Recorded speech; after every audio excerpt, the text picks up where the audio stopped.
welcome to week 3. This week we're going French actually. We're going to start with a dish of pork Wellington with dauphinoise potatoes, some crushed peas, which we will say traditionally a Wellington is actually beef. However, for the purpose of this, so it cooks a little bit quicker, we're going to do it with pork tenderloin. And as usual, the chef on duty this week to prepare the meal is Mr. Edward Parry. Hi there again, guys. So first off, we've got our pork loin here. We're going to put our pan onto a very hot heat, because what we're going to do is we're going to sear the pork and we're going to leave it on the side to rest for a minute or two while we get other things on the go. And why are you looking to sear the pork, Eddie? Is that just to keep all the juices inside, keep all the moisture so it doesn't come out, that kind of thing? That's it. It's so it doesn't leak into the pastry while the pastry's cooking in the oven. Right, because otherwise you'd end up with a soggy pastry, presumably. Yes. Exactly. Right, got you. Okay. Okay. And what kind of pastry are you going to be using today? We're going to be using puff pastry. Right, okay. So it's like a pie, really? It's very similar to a pie, yeah. Okay. So, got the heat into there now. We're going to just grab a little bit of salt, sprinkle it on our pork, like so. And the pork fillet here, as it's called, as well as tenderloin, is it's quite a cheap cut of meat. You can buy it from any supermarket. A piece like that, you're looking at about £1.20 for a piece like that. So it's really good value. You probably get a couple of meals out of that, to be honest. So we're going to put it into the pan like that. As you can hear, there's some good sear there. That's what we want.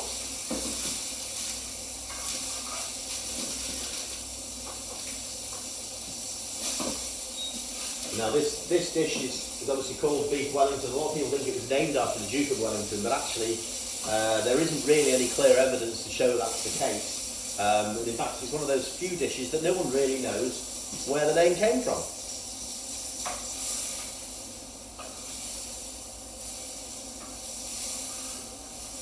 Nice bit of colour on the side of that, Eddie, looking very nice. Just going to flip that over in the pan. So as you can see, we've got some good coloration on the actual pork there. And in theory, you could do this with any meat, really, couldn't you? Because as long as it hasn't got any fat in it that won't cook down, you could do it actually straight. You could do it with a chicken breast. Yeah, you can do it with chicken breast. You can also do it with fish. You can do it with salmon on croûte. Oh, nice, on croûte.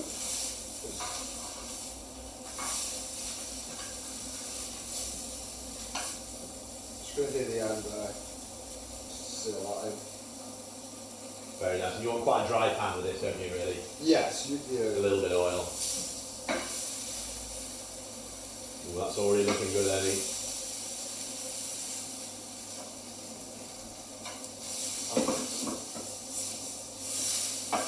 And that will do is for that.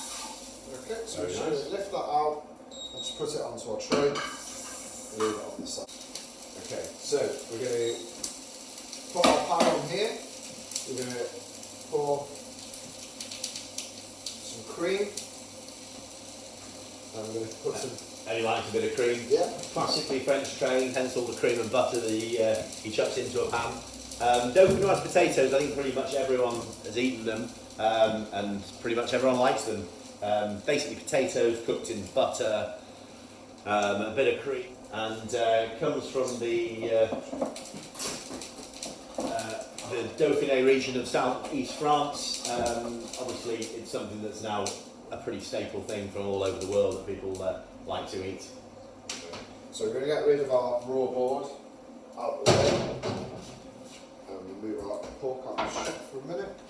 Give it a spray down. Nice. Always important just to keep cleaning up between, especially when you're handling raw ingredients, meat, fish, that kind of thing. You don't want any of that going into any sort of vegetables and salads and bits and bobs. So always good, just stay healthy and stay clean, wash your hands regularly, that kind of thing.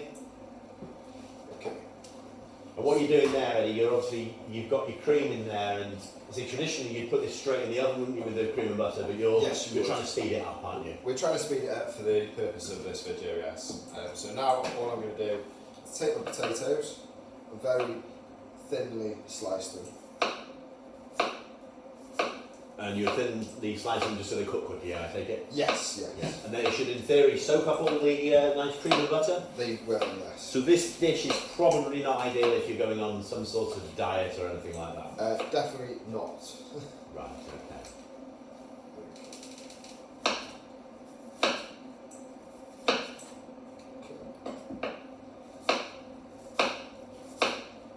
Probably what, 3 potatoes there, that should feed a couple of people, would it? Yeah, I'd imagine it would do about 3 portions. They're very rich. I'm not convinced that would do 3 portions for me. I think that's looking more like 1.5 portions. No point in being stingy with potatoes, cheap ingredient. Just got a cream on there, so we're just keeping it moving.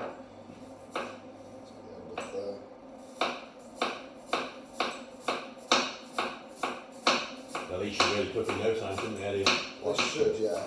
Sort of 5 minutes in the pan, maybe a couple of minutes in the pan, and then sort of 10 minutes in the oven, probably should do them. Yeah, you'd be looking at roughly around that. So we're just going to throw our potatoes into the pan now, like so. We're going to crank the heat up and just give them a mix round with our spoon. Also going to add some seasoning in there as well in a minute. So as you can see, the cream is just covering the potatoes. So we are going to put that a minute or 2 to cook. Clean our board down, like so. Now this, unlike the last couple of weeks, Eddie, this strikes me as a much more sort of restaurant-y, posh dish, is it? Yes, it is. Yes, it's. Well, on week 3 of our world travels, obviously we've already been to America for the election and did our burger on week 1. I'm just going to add a little bit of water. Sorry to interrupt you there, Toby. It's okay. Then we did Italy in week 2, and now we're in France. Where to next week? We don't know yet. No, we don't know yet. I'm thinking we may well go to some sort of Middle Eastern thing and do a sort of kebab or something like that. Might be an option. We'll have a think about that over the week though, and I'm sure we'll come up with something in time for next week. Sounds good to me.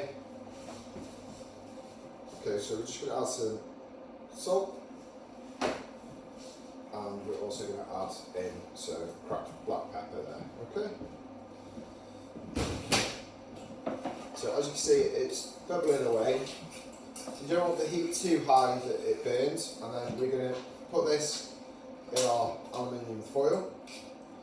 So again, like Toby said before, we normally layer the potatoes, so we're going to replicate that in here. Yeah, we're not too worried about getting it all nice and even, Eddie. It's all about having a good feed, I think. Everyone's winter months closing in, Christmas is coming, everyone wants big hearty grub, doesn't matter if it's healthy or not at the moment. So that's our dough for one.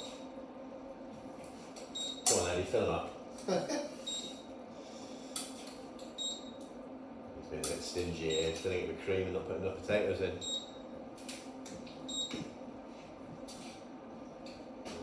There we go. Look at that, beautiful. Liking the look of that, Eddie. Right, let's take that out of the way and that can head towards the oven. Right, okay, so we're going to roll our puff pastry out now. And that's presumably that's just a normal puff pastry that you've picked up from one of our local supermarkets that they just sell them already rolled, do they? Yes, it's a pre-rolled, so it comes in a sheet and you just do what I did there, roll it out. Yeah. You can buy blocks of puff pastry that you roll out yourself, but for this it's much easier to Absolutely, may as well buy the ready rolled ones. What's that little goodness you've got going on there, Edward? We've got some red currant jelly here that's we're going to spread onto the pastry, which will also give it the pork some nice flavour. A bit of sweetness, presumably. And a bit of sweetness, yeah, exactly. Because people normally have apples with pork, don't they? Yeah, you can do it with apple puree if you want it. It's like it looks like a very sort of posh sausage roll to me. This. It's very similar, yes. So we're going to roll back towards us with the pastry, like so, and then we're going to fold the ends underneath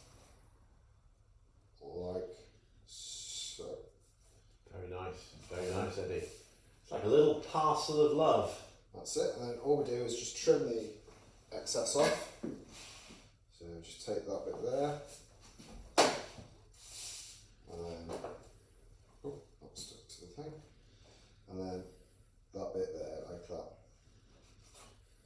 Off there. Excellent.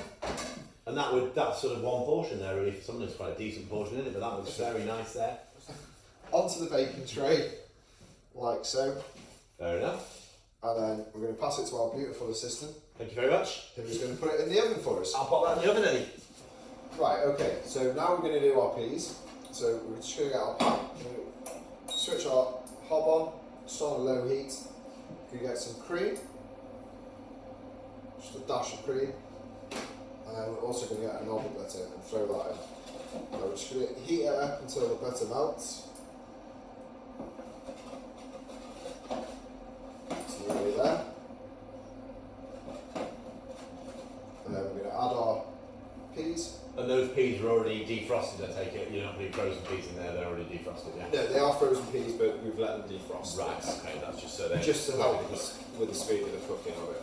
Right, okay. And any type, what sort of type of peas have you used there, Edward? We've used petit pois here. Ah, very French. Yes. Obviously you can use garden peas and it would work the same? Yes, it would, yes. So now we're just literally having the pan come to the simmer. We're reducing that cream down like so. You cook that pretty much dry, would you? Yeah, so it's roughly like so. So there's not much moisture in there. We switch the heat off and we get our masher and we're literally just going to give them a squeeze.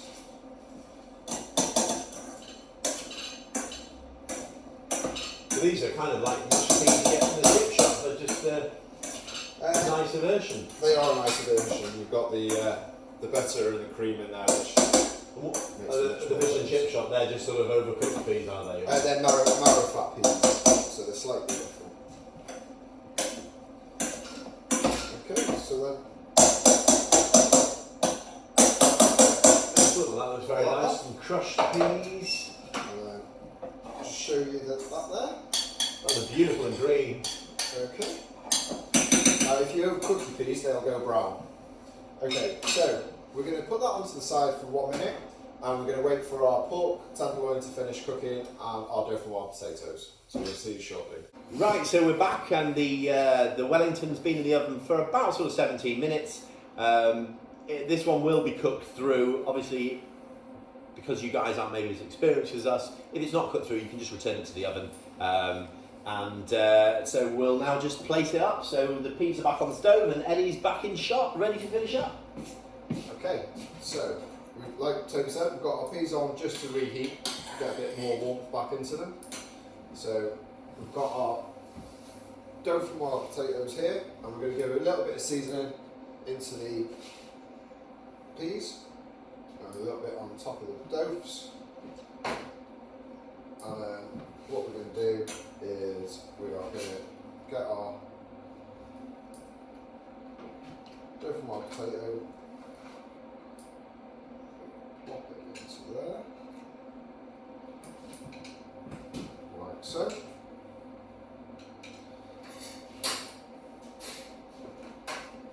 And then we're going to bring our pork back in, get these peas nice and warm.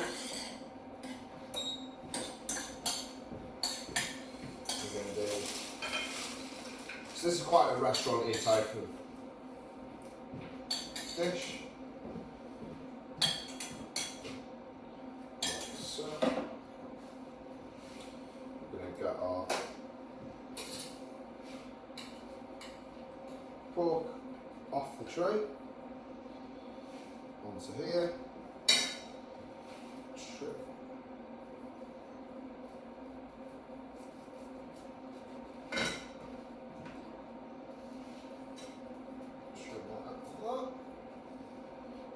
Onto there, remove that, and we're just going to give a scatter in just to add a bit of colour to the plate of watercress, like so. Take that out of the shot. And there you have have it. There we have our pork Wellington with dauphinoise potatoes and some crushed peas. Enjoy.